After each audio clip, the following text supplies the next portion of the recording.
PDIP ganggu penyidikan KPK, tangkap Harun Masiku. LP3HI desak polisi tuntaskan kasus promosi judi online oleh Nikita Mirzani dan Wulan Guritno. Terungkap, informan polisi jadi dalang beredarnya surat perintah ritual seks bebas di Pemkot Bandung. Kejagung terus sita harta HM, mulai barang branded hingga properti. Bagaimana nasib Sandra Dewi? Vonis Media akan membahas sejumlah pemberitaan selama sepekan ini, di mana berita yang kami sajikan berskala lokal, nasional, dan internasional. Ulasan tentang persoalan hukum, peristiwa korupsi, pencucian uang, dan kriminal secara umum. Semua kita rangkum dalam program Delik, deretan lintas hukum dan kriminal.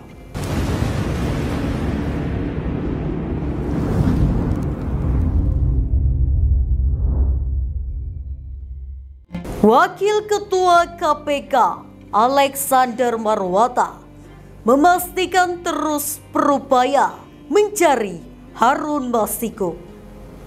Namun di tengah pencarian Harun Masiku, kubu PDI Perjuangan melaporkan para penyidik KPK yang menyelidiki kasus Harun Masiku ke sejumlah lembaga, mulai dari Dewan Pengawas atau Dewas KPK, Polri, Komnas HAM, hingga Pengadilan Negeri Jakarta Selatan. Beredar kabar jika Harun Masiku, buron Komisi Pemberantasan Korupsi atau KPK, sudah berada di Jakarta. Wakil Ketua KPK Alexander Marwata menanggapi keberadaan ex-caleg PDIP tersebut.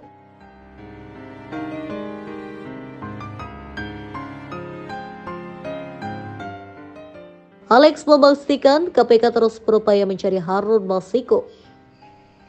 Informasi yang menyebutkan Harun Masiku ada di Jakarta sebelumnya disampaikan oleh kuasa hukum advokat PDIP Doni Tri Istiqomah, Army Mulyanto di kantor Desa Pengawas atau Dewas KPK Jakarta, Selasa 9 Juli 2024.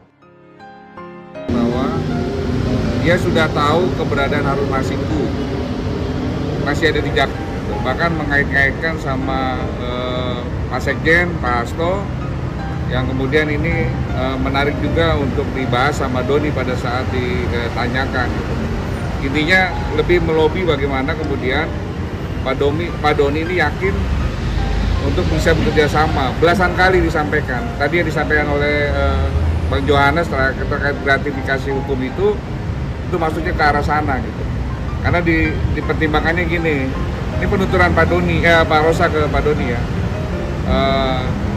Pak Doni nggak sayang sama anak-anak, mereka masih kecil-kecil loh, ya kan? Nggak mempertimbangkan ekonomi ke depannya gitu. Nah kira-kira begitu kalimatnya. Itu secara langsung ngomongnya? Secara langsung sama Pak Doni. Itu di hadapan anak-anaknya, bahkan bilang begini, nanti kalau kamu mengaku, tenang aja kamu saya jamin hidupnya. Di sisi lain, Alexander Marwata menyebut penyidiknya yang bertugas menyelidiki kasus Harun Masiku dilaporkan oleh pihak tertentu karena dinilai tidak profesional. Padahal KPK masih terus berusaha melanjutkan pengejaran Harun Masiku dengan memeriksa sejumlah saksi. Laporan itu salah satunya datang dari kubu PDI Perjuangan yang melaporkan penyidik yang memburu mantan kadernya Rosa Purbobekti. PDIP melaporkan Rosa ke sejumlah lembaga mulai dari Dewan Pengawas atau Dewas KPK, Polri, Komnas HAM, hingga Pengadilan Negeri Jakarta Selatan. Meski laporan itu dinilai menghambat proses penyidikan kasus, ia menghargai upaya hukum yang ditempuh para pelapor. Alex meminta publik untuk bersabar mendukung proses penyidikan yang masih berlangsung saat ini. Terlebih, KPK juga mengaku tidak mengetahui keberadaan Harun Masiku sekarang. Kemudian KPK menegaskan siap menghadapi berbagai laporan yang ditujukan bagi penyidik yang memburu ex-kader PDI Perjuangan Harun Masiku.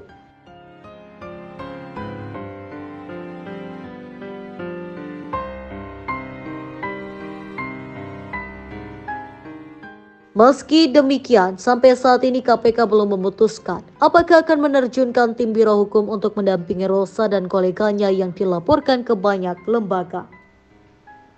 Meski menghormati pihak PDIP yang melaporkan Rosa ke banyak pihak, Tessa menyebut perbuatan itu mengganggu rencana penyidikan. Sebab Satgas yang menangani kasus Harun telah menetapkan sejumlah agenda. Namun, beberapa dari mereka harus menghadiri pengadilan pemeriksaan. Namun, Tessa menegaskan KPK tetap akan berjalan. Ketika penyidik yang dilaporkan dipanggil untuk menjalani pemeriksaan, agenda penyidikan harus dikerjakan anggota Satgas lainnya.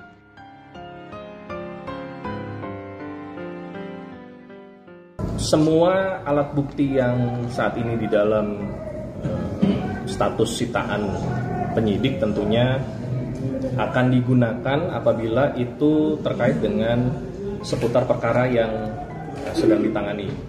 Kalau seandainya tidak ada kaitannya dan dinilai penyidik tidak ada hubungannya dengan perkara yang sedang ditangani, tentunya barang bukti, alat bukti tersebut dapat dikembalikan di tingkat penyidikan kepada penguasa barang. Mas, di kasusnya dalam penyitaan itu juga kubunya Pak Hasto menggugat secara perdata KPK atas penyitaan itu. Tapi dan ini bukan pra peradilan. Bagaimana tanggapannya? Kembali menurut saya semua saluran resmi silahkan digunakan bagi pihak-pihak yang merasa berkeberatan atau menderita kerugian ya. Teman-teman bisa melihat bahwa tindakan-tindakan tersebut tentunya cukup mempengaruhi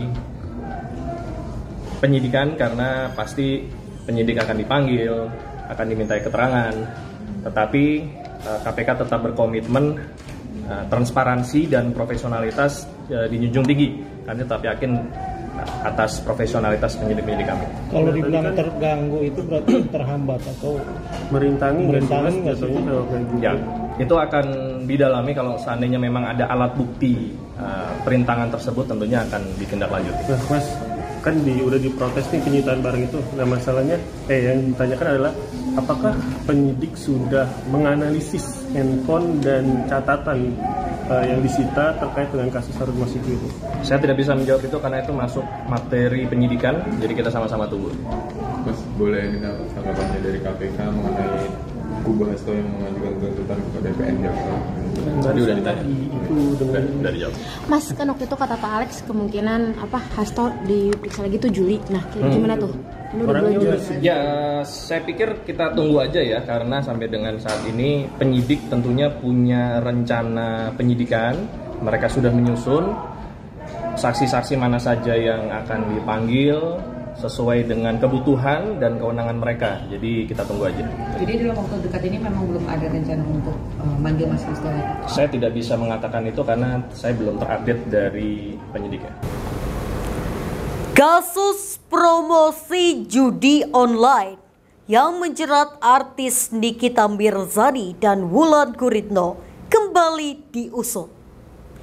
Lembaga Pengawalan dan Penegakan Hukum Indonesia atau LP3HI mengajukan gugatan pra-peradilan melawan Satuan Tugas Judi Online dan Polri ke Pengadilan Negeri Jakarta Pusat terkait kasus tersebut. Mereka menganggap kepolisian telah menghentikan penyidikan meski kepolisian telah melakukan penetapan tersangka. Diketahui keduanya sempat diperiksa polisi terkait promosi judi online. Terbaru, Lembaga Pengawalan dan Penegakan Hukum Indonesia atau LP3HI dan kawan-kawan mengajukan gugatan pra-peradilan melawan Satuan Tugas Judi Online dan Polri ke Pengadilan Negeri Jakarta Pusat. Gugatan yang terregister dengan nomor 8 Pit/2024/PN Jakarta Pusat ini dilayangkan LP3HI dan kawan-kawan lantaran Polri selaku tergugat 2 dianggap telah menghentikan proses penyidikan perkara tindak pidana promosi judi online yang diduga dilakukan oleh Wulan Guritno dan Nikita Mirzani.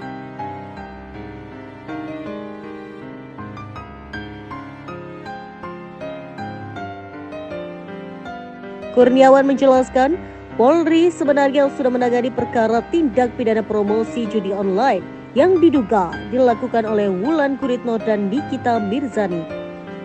Penanganan tersebut telah dilakukan sejak bulan September 2023 berdasarkan hasil pemantauan atau patroli tim Cybercrime Polri atas aktivitas sosial media milik kedua artis tersebut. Keduanya disangkakan telah melanggar pasal 27 ayat 2 Jo, pasal 45 ayat 2 Undang-Undang Informasi dan Transaksi Elektronik atau UU ITE.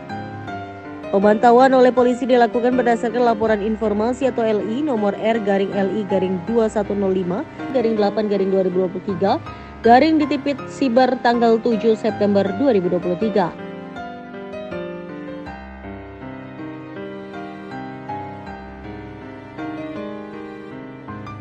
Namun setelah 9 bulan, polisi tidak juga menetapkan Wulan Guritno dan Nikita Mirzani sebagai tersangka mempromosikan judi online.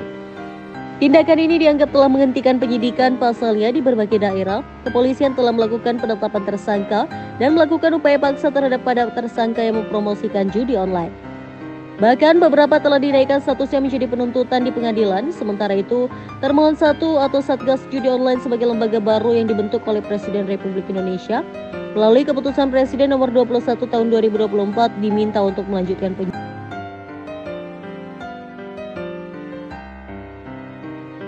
Menurut Kurniawan, perlakuan berbeda diduga dilakukan oleh polisi terhadap influencer di daerah yang tergolong masih relatif baru. Terhadap influencer baru di daerah, kata dia, mereka langsung ditetapkan sebagai tersangka dan ditangkap oleh jajaran kepolisian serta diajukan ke kejaksaan dan diberikan sanksi pidana oleh pengadilan. Sementara tindakan ini berbeda dengan apa yang dilakukan polisi terhadap Wulan Guritno dan Nikita Mirzani.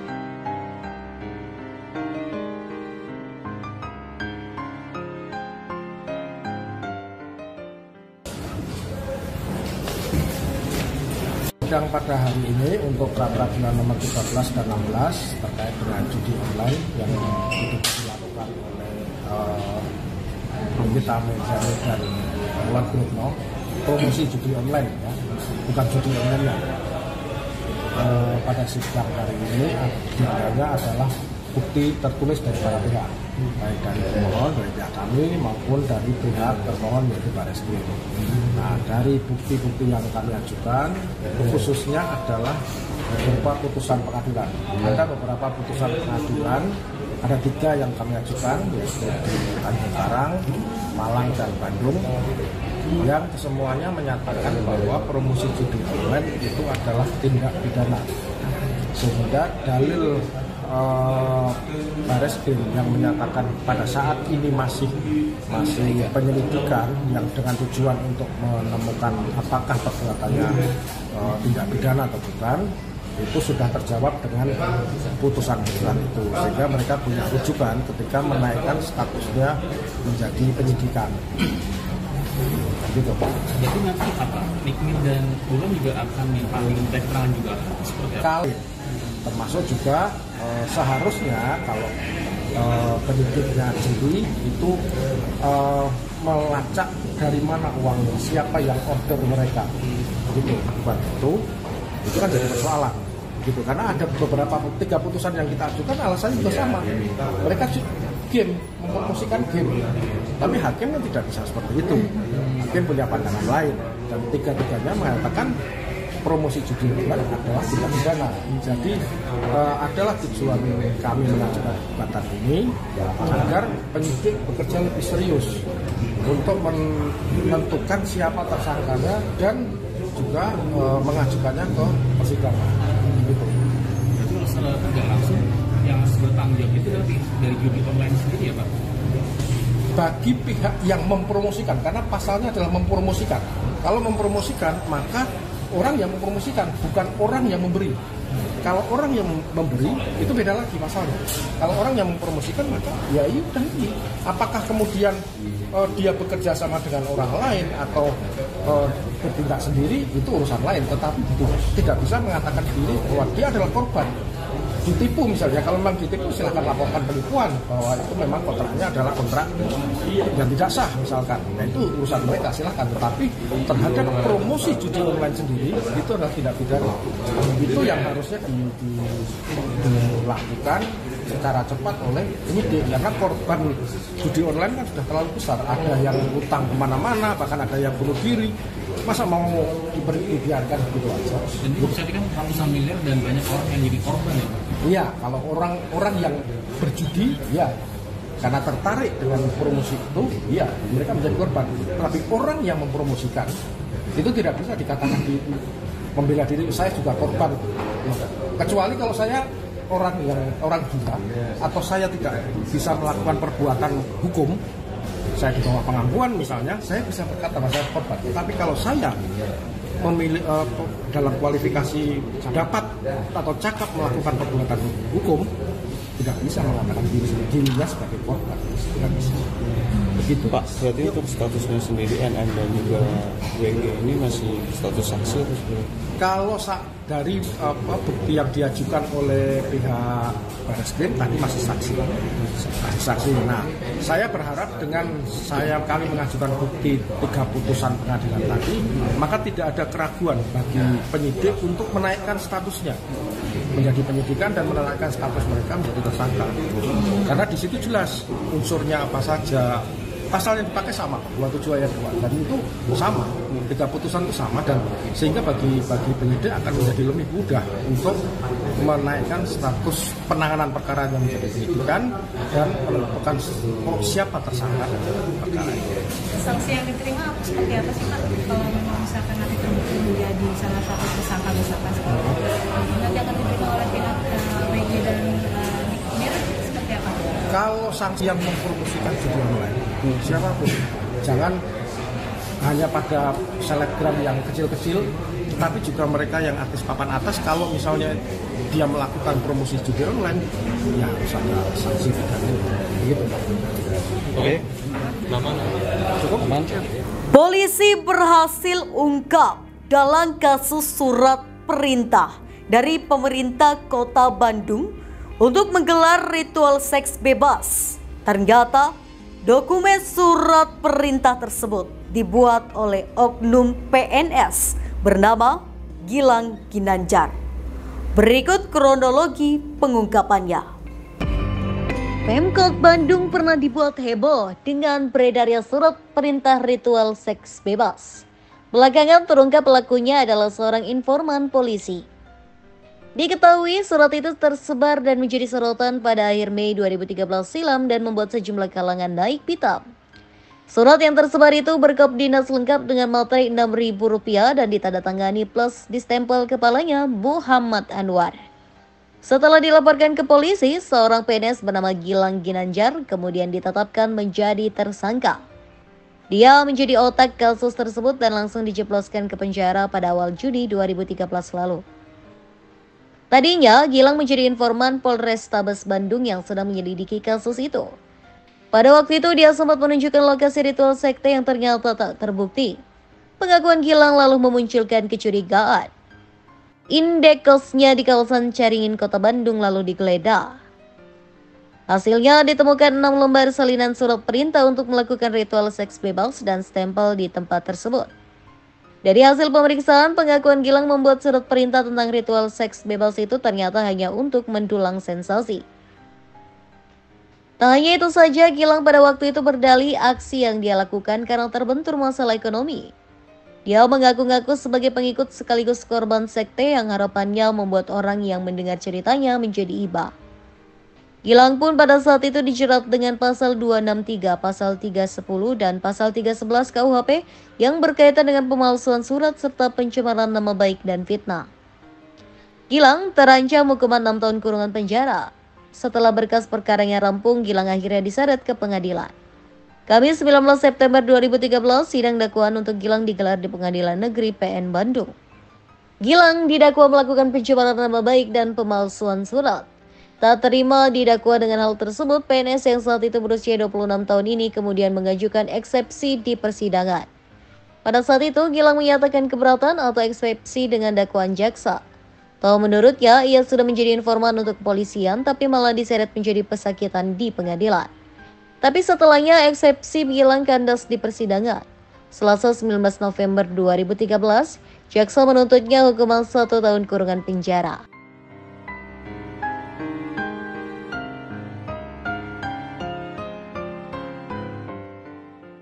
Dalam uraiannya, Fauzan menegaskan bahwa Gilang telah membuat surat perintah seks bebas yang berisi nama-nama PNS di lingkungan perpustakaan daerah Kota Bandung. Dalam surat tersebut disertai kop surat, logo, dan stempel serta tanda tangan kepala Perpusda yang kemudian diketahui hal itu palsu.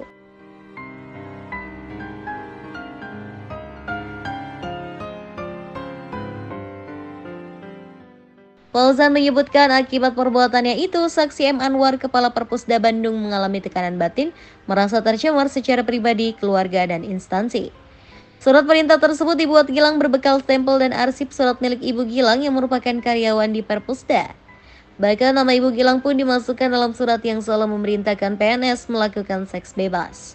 Karena itu Gilang dinyatakan terbukti bersalah melanggar pasal 263 ayat 1 KUHP tentang pemalsuan surat dan pasal 311 KUHP tentang pencemaran nama baik. Hingga akhirnya putusan untuk Gilang pun dibacakan Hakim PN Bandung. Kamis 28 Mei 2013, Gilang divonis hukuman 8 bulan kurungan penjara atas kasus yang menjeratnya.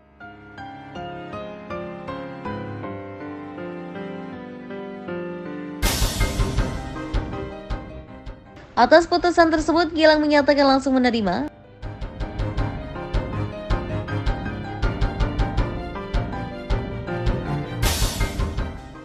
Wajahnya pun terlihat sumringah. Setelah sidang, Gilang kemudian digiring ke ruang tahanan PN Bandung. Tiba di sana, ia dengan antusias memberitahukan dirinya divonis 8 bulan.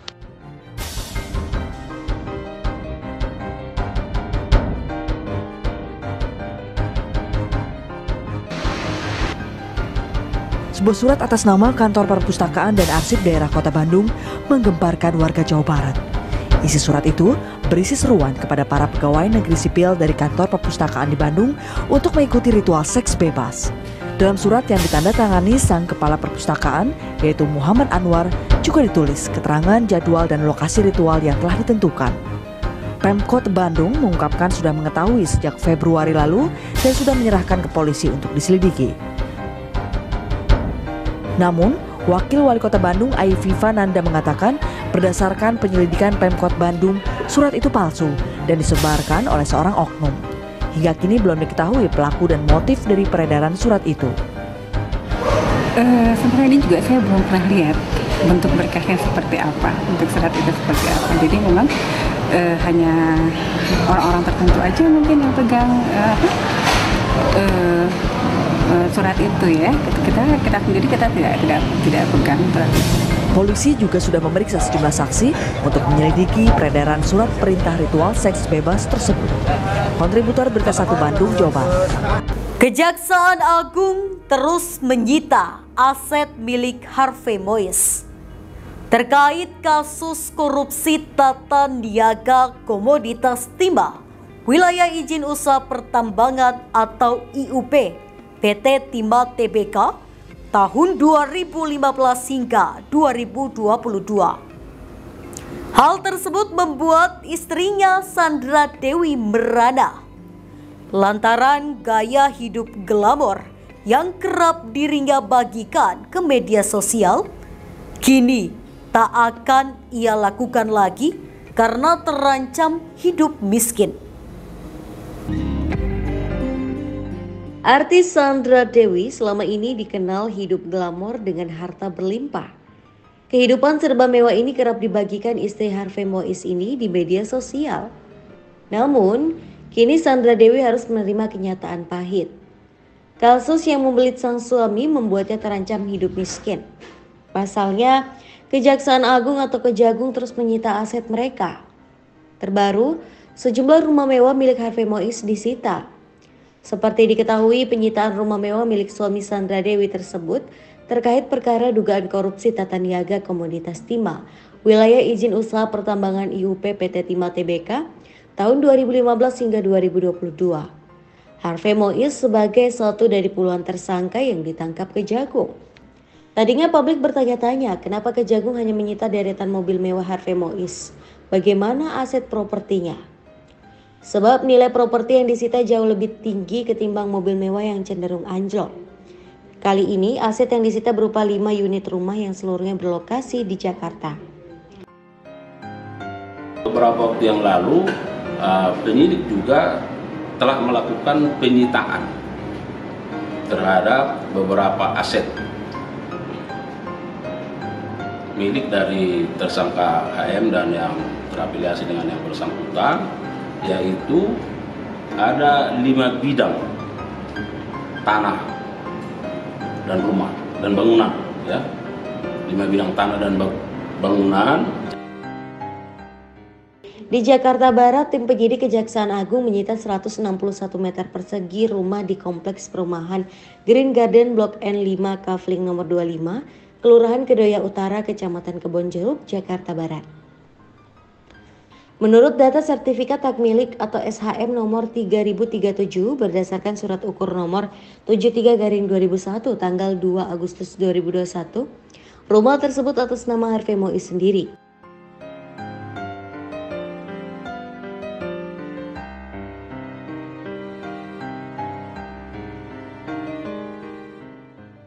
Untuk rumah di Jakarta Selatan, 1 diantaranya berlokasi di sekitar Patal Senayan dan 3 lainnya berlokasi di Kebayoran Baru.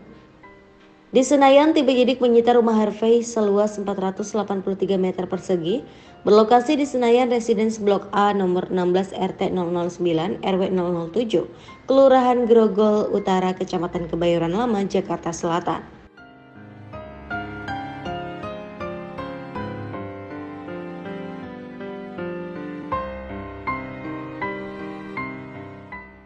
Sama seperti rumah di Kebonjeruk, Jakarta Barat, rumah di Senayan ini juga kepemilikan SHM-nya atas nama Harvey Mois.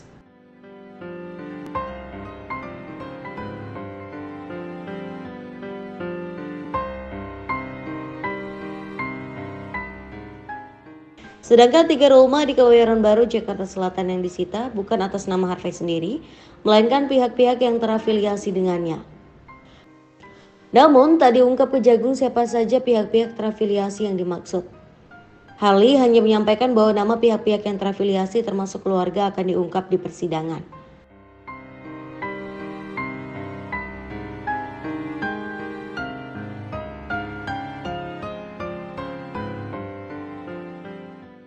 Ketiganya berlokasi di Kelurahan Gunung, Kecamatan Kebayoran Baru, Jakarta Selatan dengan rincian luasan sebagai berikut. 1 bidang tanah dan auto bangunan yang berada di atas AMS RS 666 dengan luas 21 meter persegi.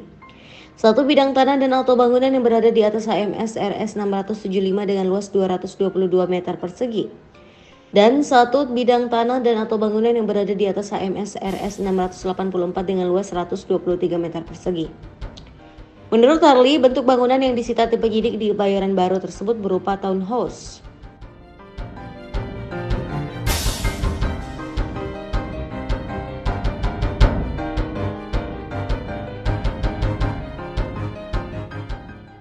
Sayangnya, dari seluruh rumah yang disita ini masih belum diketahui nilainya.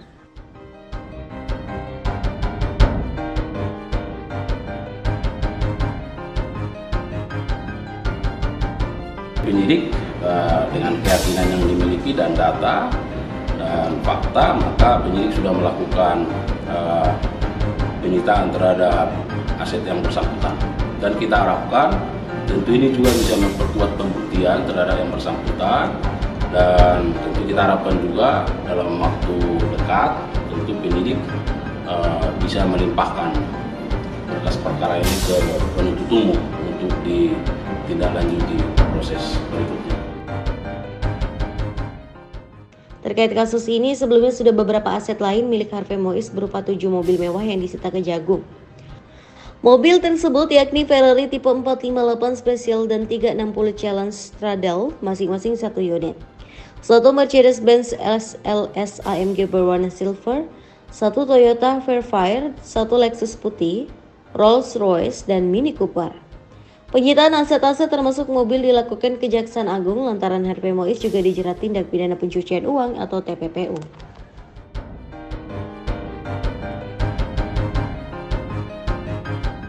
Itu tadi informasi penting dan menarik selama sepekan dalam program Delik, Deretan Lintas Hukum dan Kriminal.